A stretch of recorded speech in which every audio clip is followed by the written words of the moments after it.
Dallas Cowboys owner and general manager Jerry Jones. Good morning, sir. Hey, good morning, guys, and great to be on. Beautiful day. Absolutely, and we heard there's beautiful things happening in the facility and that perhaps Roger Staubach is at the Star doing some things. What can you tell us about that? Well, it is all leading up to the recognition of the Medal of Honor recipients that will be noted in a big way at the Denver Cowboy game. And you may or may not be aware that the National Medal of Honor Recipient Museum will be permanently located. There's quite a fundraising effort going on right now by some great Americans that are so into the patriotism and the recognition of what the Medal of Honor recipient is all about. And it's really for young people, but what is really important is that the museum is where it is, which is right there by the stadium, right there by the complex there in Arlington. It's where it is because we typically take the visibility that the NFL has and that, frankly, baseball has, and we can use that to go to millions of people, not just the several million, if you will, that will ultimately go through the museum, and we can remind and tell American youth what it means to be a great patriot in this country. So we're excited about this kicking off tomorrow. We'll have recognition and involvement of all of our four of our presidents. We have got Jerry back. You hear us loud and clear. Okay, I can hear you, and let's try to make this work. I've got some real rough connection here, but we're going to make this work. Absolutely. All right, I love it. Now, we were just talking about, in cooperation with the National Medal of Honor Museum Foundation, what we saw out at training camp is you got the opportunity to talk with Medal of Honor recipients, and one of them gave you their challenge coin, and then we saw Dak come back out and give some of the Cowboys challenge coins to those Medal of Honor recipients, and we were just recounting. We thought that was a really cool set of moments at training camp. The thing the Medal of Honor recipients really, to me, that the message is the courage and the fact that while we're all born, nobody's you say they're disadvantaged and advantaged.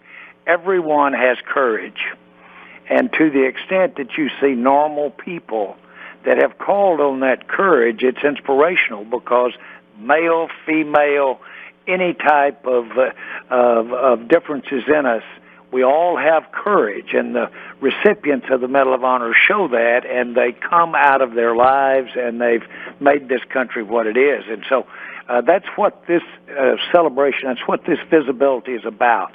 And we're going to be doing it into millions and millions of people, not only this weekend, but forevermore. Picture what we do with the Salvation Army on Thanksgiving Day, and think about what we can do with this, not only the museum's presence there, and of course a great monument in Washington we'll have, but more importantly, think of what we'll be able to do with the visibility of the with Cowboys and Rangers and with people of sports. It's a great way for sports to give to the country. Jerry, I'm going to take you back to when you were 18 years old, and I know you went to Arkansas, and we know that history. Was there ever a time in your kind of graduating high school that you thought about serving the country in a certain branch? Well, I'll tell you, the times there were our Vietnam War time. And I had so many of the people that served were a part of our ROTC program. And when you went to a land-grant college, you automatically, for 2 years, were in the ROTC. If you decided to go your last 2 years of college and be in the ROTC program, you automatically served.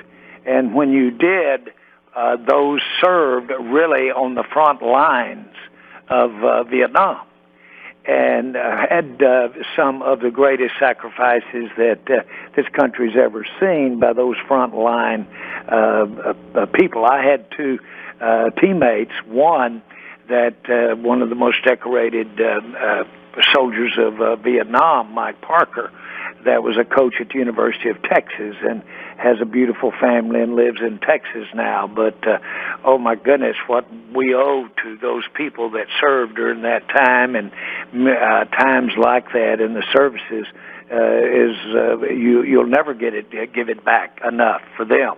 What they want to do, though, is they want to take their interest. What they did do, served with lives and their limbs, and their lives really impacted forever. What they want to do is create that interest and make it go into patriotism and for the country that we have today and for our young people today. Well, and that's possible to do. Jerry, three of my best friends served, and they admire what y'all are doing here. They really appreciate it. But one of the things they always talk about with me is the ability to overcome adversity. They're all Cowboys fans too, so they want me to ask this question as well. This team that you have has been able to adapt and overcome so many things they didn't seem to be able to adapt and overcome last year or have it in the past for whatever reason. What trait or characteristic do you see personally that you think that's why this team is so adaptable this year? Well, first of all, the numbers. And my hat goes off to Mike McCarthy, our head coach. And he's instilling this, and he's instilling it in numbers. One of his favorite messages to the team is it takes 80 players to make this work. Now, we know we only have active 52. Where does he get 80? It goes through our scouting squad, and it goes through our practice squad that we call it there. And then, of course, you have players that don't count because they are on injured reserve. But you can't get to where we want to go. But there aren't a lot of people involved in the effort. And he has won a Super Bowl. He knows that it was the numbers. We've got to get them ready, got to get the younger players ready to go. It does take a number of players to do it. And I think that's the biggest thing, is the number that are participating in what we've done so far with the Cowboys of players. And, Jerry, there's like the old saying is that like if you make a trade or make a move, that your team kind of gets a shot, an injection of energy from a big trade. We saw that with Amari Cooper. We saw that, right there with the Cowboys. What do you think, or what do you hope the message is to your team when you don't make a move? Well, I think that we certainly had opportunities, but frankly, if you look at players that we have promise for right now, this year, next week, next month, we would be progress stopping in most cases to bring in another player. We've got players that can compete and should compete right now and are really in line to help us, if you will, for the future, which, by the way, in my way of looking at things right now, the future is the playoffs, not the years to come, although that's there too. Now, when you talk about the variety of players and the adversity that's been overcome, we've got, some tackle issues. So Lyle Collins and Terrence Steele, what all goes into the determination of, who goes on the right side, who goes on the left side based on continuity and practice time and everything like that? Well, that's called position flex. And you first of all have to what I call get man. That means fundamentally get the man there in front of you and block him and keep him out of the hole or keep him off the quarterback. And we've really had, thanks to our coaching, we've had, and obviously the talent of the player. But in Steele, we've really had a player that has evolved. And that is so, that so emboldens encouragement through your entire team. I've always thought the offensive line sets the tone physically for the football team. And if you've got a very physical, if you've got a one that won't be beat or one that won't quit, if you have an offensive line that has that aura about it, it goes through the entire team. And that's what you're seeing with this team. And we've got position flex. We've got competition going on out there every practice. And not only that, we've got numbers. That's rare in the NFL. So, Jerry, I know Amari Cooper had the unbelievable catch from Cooper Rush to win the game. He was working on his hamstring, was able to go back in and make the play to win the game. Just playing Major League Baseball and guys that dealt with hamstrings, it's just a tough thing to keep healthy throughout the season once you kind of injure that.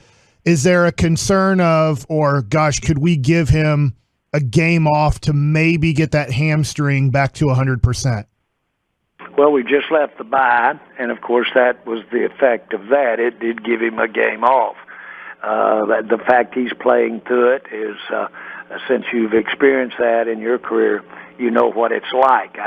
Because me being the starting fullback, I thought years and years ago, and I'm still mad about it today when I was in college. And so, in that manner of speaking, you'd say it was life-changing if I put it in that context. But still, yes, soft tissue is a real challenge. It's a challenge in these athletes. It's always been, but it really seems to be one today. But we've made tremendous progress in the growth of how to treat them and how to get them ready to play. And it's just another tribute. When you look at these players and you see what they play through, what they play with, how they compensate for it, it's really, you understand why the game is as much about availability as it is ability.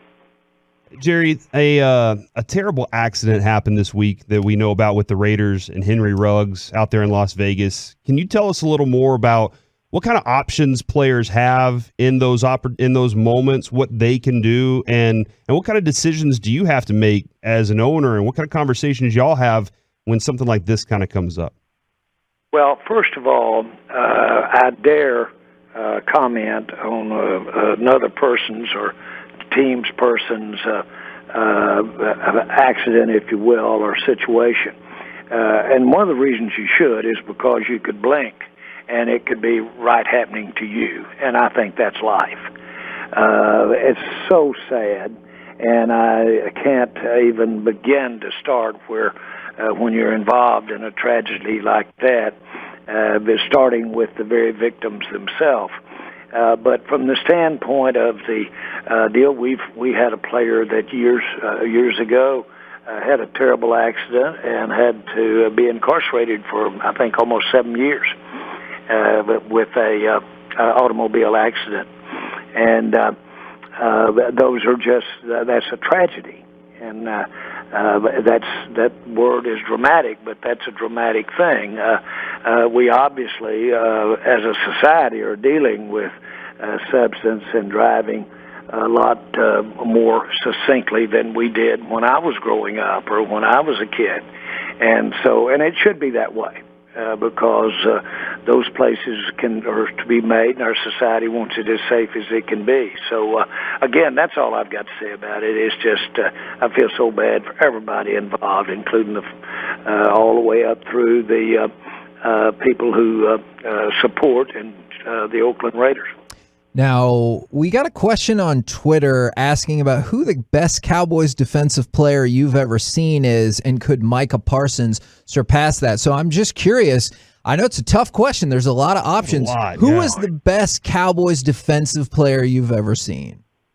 Well, I've seen, because I met him, and I actually watched a lot of film on him, Bob Lilly, play by watching film. And I knew people that played against him, had a brother-in-law that had actually played against Bob Lilly. And so he's, in a lot of circles, thought to be the best defensive lineman that has played. That's saying a lot, and we all know those are really headed for a question the minute you make a comparison like that. But we've been around some outstanding ones. I will tell you, as accomplished or unique a player as I have seen was Charles Haley, and the way he approached the game and how the impact he made from his position in the defensive line.